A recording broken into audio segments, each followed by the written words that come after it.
When my parents said that my Uncle Daniel was coming to stay with us for a while, I don't know how I felt about it. I come from a pretty wealthy family, and I'd say I have a pretty good life. I'm 15. My name is Desiree, by the way, and I have loads of great friends in my high school. The only major downfall is that my parents are super strict, as in I need to study 8 hours a day. No boys are allowed in our house, and I'm not even allowed to have my best girlfriends over.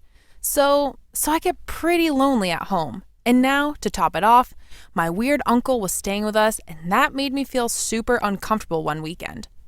I was studying in the garden by the pool. I was wearing a bikini because it was crazy hot. I suddenly had this feeling that I was being watched. Sure enough, when I turned around, there was my Uncle Daniel standing by the window with a drink in his hand, smiling at me. Why was he so creepy?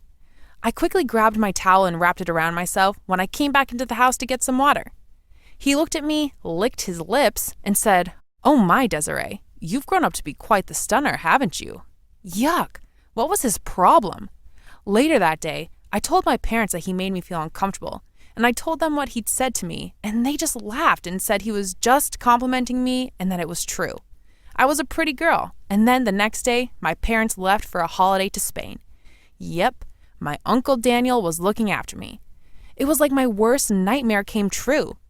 As soon as they left, he looked at me and winked and said, "It's just you and me, girl." What mischief are we going to get up to later that night? I was hiding in my bedroom doing homework when I heard another man's voice in the house. My uncle had obviously invited a friend over. I turned my music down and crept to the top of the stairs to eavesdrop. They were laughing, and then I heard my name, Desiree, would make us a pretty penny. That's for sure. Were they talking about selling me? Surely I misheard. I ran back to my room and my heart was thumping in my chest. I was so hungry, but there was no way I was going downstairs now. I felt scared in my own home. This was ridiculous. I went to sleep and had a whole bunch of nightmares. I woke up at one point soaked in sweat and could have sworn there was a man in my room going through my cupboard. It looked like he was filling a bag with clothes we're weeping robbed. I felt delirious and realized it must have been a nightmare. So I closed my eyes and went back to sleep. But then I woke up the next day and I wasn't in my room. I could barely see because the room I was in was dark. I looked down at myself and almost screamed. My hands were tied behind my back and I was wearing red leather lingerie.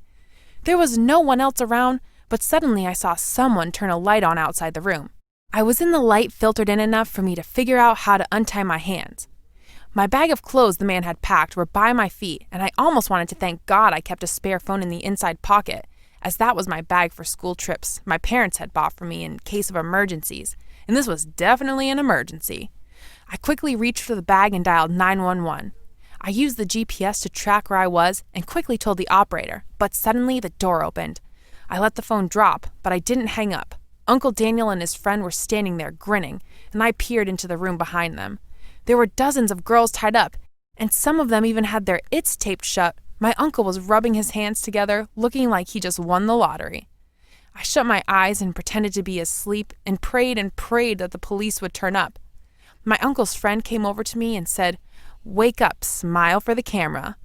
"What do you think of your lingerie? I'm sure they will love it. You're going to make us rich, sweetie."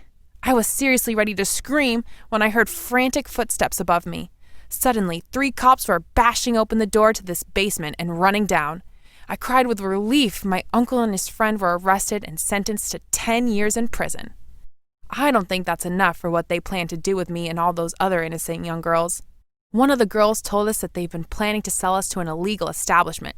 They'd act as our pimps and take 50% of whatever we made. I don't stand how they could have thought they'd get away with this. Of course, me and my parents moved to a new house. I feel safer knowing he can't find us when he gets out. But I just wish my parents had taken me seriously when I told them he made me uncomfortable. I guess you never know what people's intentions are, but chances are, if you feel unsafe, it's because something isn't right. I hate to imagine what could have happened to us if the cops hadn't saved us in time.